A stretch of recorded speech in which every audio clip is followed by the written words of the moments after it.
Payo ko lang sa mga ano, no, payo ko lang sa mga new sa mga new beginners na mga OFW,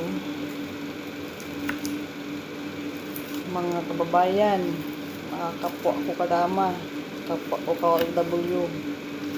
Payo ko lang magbaon kayo ng mahabang pasensya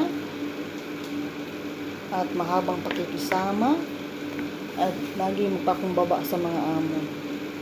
Pero kung meron kang katwiran, minsan try mo rin yung paglaban. Pero sa akin kasi tahimik talaga ako eh. Hindi ako pala sagot sa amo maliban na ng pag-sobra-sobra na. Ang talaga lagi mong gawin, mahabaan mo ang pasensya mo at lagi ka magdadasal